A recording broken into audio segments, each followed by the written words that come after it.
And the storm damage is pretty severe. I mean, you can see right behind me, there's a lot of broken tree limbs. Residents in the Delcorp subdivision have been on a boil water notice for 5 years. I don't advise driving unless you really have to. Roofs were missing off some homes. Several trees were down. It's now just a matter of rebuilding and starting over. Volunteers have been coming in and out of the Evergreen area with food. A lot of the stores are open all night long into Black Friday, so there's plenty of time to get here if you haven't. We are live here on the bridge near the Carilion Hospital, near the Roanoke River. I want you to take a look at these levels here. Police also say witnesses told them he was driving erratically. And the county has hired a team of archaeologists to investigate if there may be some unmarked grave sites present on the land. Stallone was given a 25% chance of living, but one local rescue is helping him beat the odds. Melissa, it's very sad out here tonight. Now, the family had lived in this house on Stewart Avenue for 8 years. Today, I spoke to Lawhorn's daughter, who tells me this was the worst Thanksgiving of her life. He would do any favor he could for anybody. He was my best friend. My best friend. Instead of spending the Thanksgiving holiday with family, Melissa Wilson is preparing to bury her father. Donnie Joe Lawhorn died Wednesday evening in a house fire after a propane heater exploded. My neighbor called me and said, Melissa, you need to come home. Their house is on fire. Wilson lived in the house with her father, 3 children, a dog, and a family friend. Only Lawhorn and the dog were inside when the fire started. And I couldn't see the front of my house because of flames, and I was looking for my father. And I kept saying, my dad's not here, my dad's in that house, my dad's in that house. I kept screaming and screaming, my dad's in that house. Wilson says her father loved to dance and put on a show. Now, all she has left is the memories. Him smiling, him joking, him just, being full of life. That's what I want. And he had empathy. And a lot of people now don't have empathy, and my dad did. Neighbors have already started placing flowers in front of the home. They say Lawhorn had a good heart. He has a good family and everything. He always watched over everybody, and he's going to be missed. Wilson says looking at the house is going to be painful for a long time. I'll just be glad when they tear it down, so I don't have to look at it anymore. It's just hard to look at that house. Today, we also learned that the family dog died in that fire. The family is accepting donations for clothing and other items that they lost in that fire. We'll have that information on our website, WDBJ7.com. Now, vigil got underway about 30 minutes or so for the family. As you can see here, about 50 people have come out with candles to pray and lend their support. We'll have more information on that tonight at 10 and 11. Live in Roanoke, Noell Saunders, WDBJ7. Meet Emma King.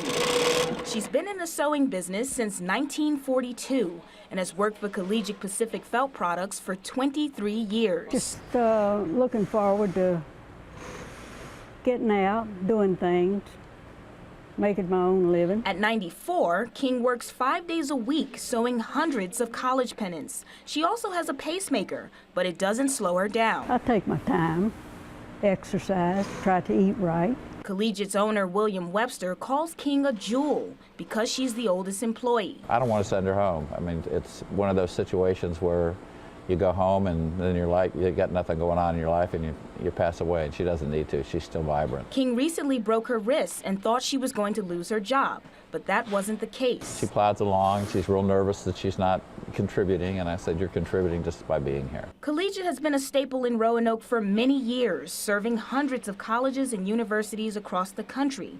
Many of the employees are 70 and older, but Webster says loyalty is all that matters. I want them around.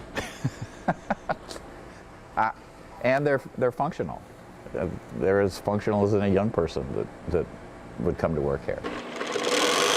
King says she doesn't plan on retiring anytime soon.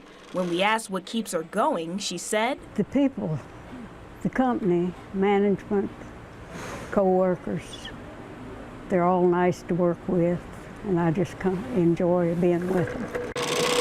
In Roanoke, Noell Saunders, WDBJ7. Holly was abducted, tortured, and murdered by one of her high school classmates. Her mother says it's something she tries not to think about, but it's always with her. Kara Holly's life was cut short after she was brutally murdered in July 2010.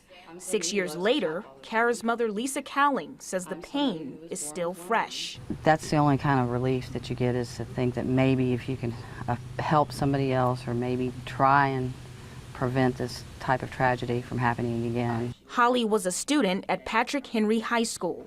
Shane Paget, the man responsible for her murder, is currently serving a life sentence in prison. You know, they say when you forgive that helps you, and that may be true, but I haven't forgiven him. Holly struggled most of her life because she was born with a deformed arm, but her mother says it didn't stop her. Her ability to make people smile, to make people's lives better. I mean, and she taught us so many things about patience. Since Holly's death, Cowling has been working with organizations to raise awareness about predatory violence. She's even found a way to cope with a small garden in the backyard. This little bitty frog, this little bitty rose, anything that's itty bitty bitty tiny, she loved it. Staying positive continues to be a challenge, but in all, she does it for Kara.